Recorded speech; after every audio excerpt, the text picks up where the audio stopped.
মানুষ একটি সম্ভাবনাময় প্রাণী। পৃথিবীতে অনেক ধরনের উদ্ভিদ রয়েছে, অনেক ধরনের গাছ রয়েছে, অনেক ধরনের বৃক্ষ রয়েছে, রয়েছে অনেক ধরনের পাখি, অনেক ধরনের পশু, অনেক ধরনের পতঙ্গ।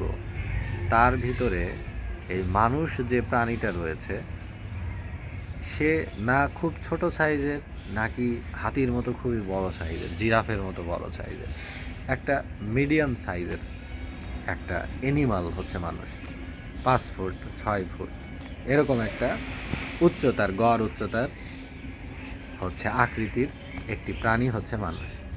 এবং মানুষের যে মস্তিষ্ক 1 কেজি 300 গ্রামের মতো, হিউম্যান ব্রেনের যে ওয়েট, তাহলে প্রায় 1300 গ্রাম, খুব অল্প পরিমাণ একটা মগজ, যেটা এর ভিতরে crore crore billion billion neuron, বিভিন্ন তার রয়েছে, সংযোগ রয়েছে।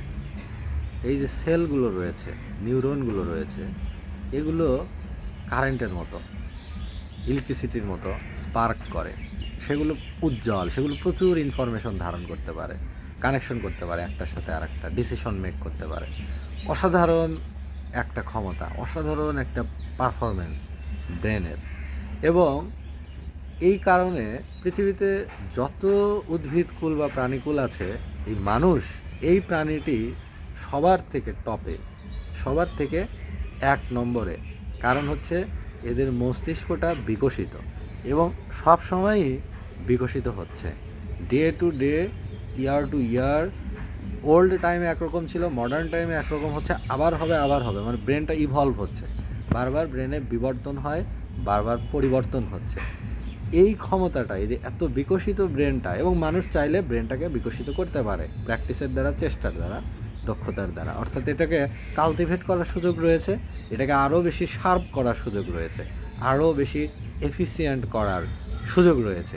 এটা কিন্তু শুধুমাত্র এই মানুষ প্রাণীটার আছে। আর এই জন্যই সকল জীবজগতের উপরে আধিপত্য বা ডমিনেন্স এটা করে যাচ্ছে হচ্ছে হিউম্যান বিং বা মানুষ। মানুষ প্রচুর সম্ভাবনাময় একটি প্রাণী। মানুষ পারে না এরকম কাজ সম্ভবত নেই। অর্থাৎ যদি কোনো কিছু কেউ পারে, কোনো প্রাণীর ভিতরে, উদ্ভিদের ভিতরে পারলে একমাত্র মানুষই পারবে। কারণ হিউম্যান ব্রেনের এই অসামান্য কোয়ালিটিটা রয়েছে, ইন্টলেস পাওয়ার রয়েছে। এটাকে শুধুমাত্র পর্যাপ্ত নার্সিং, চেষ্টা, গ্রুমিং এবং সেই ধরনের ইনস্ট্রাকশন এবং সেই ধরনের এফার্ট দিতে হবে। দিলে ধীরে ধীরে হিউম্যান ব্রেন আরও শক্তিশালী হবে, আরও শক্তিশালী হবে, শার্প থেকে আরও শার্পার হবে।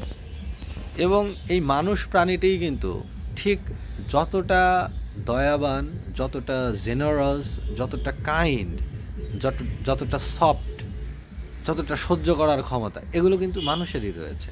আবার এই মানুষই বিপরীতভাবে হতে পারে the cruelest animal in the world. সবচেয়ে নিষ্ঠুরতম প্রাণী এই মানুষই কিন্তু।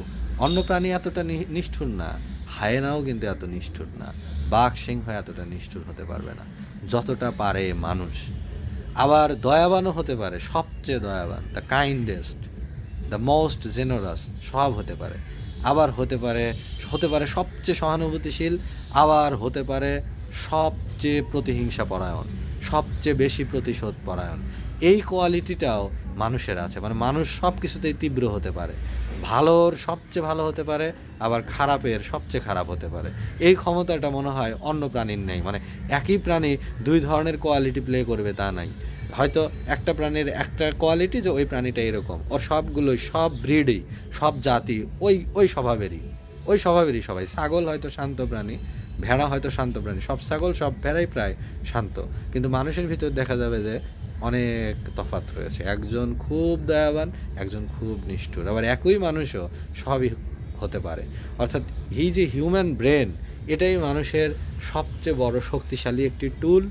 এবং তার সব কিছুর পিছনেই তার যে এই মস্তিষ্ক, এটি কাজ করে যায়। এবং এই মস্তিষ্ক অসীম সম্ভাবনার নাম, এবং এই মস্তিষ্ক দ্বারাই মানুষ চালিত হয়, এবং এই মস্তিষ্কে রয়েছে বিপুল পরিমাণ সম্ভাবনা। এই জন্যই মানুষ প্রায় সবই পারে। মানুষ পারে না এরকম কাজ সম্ভবত খুব কম।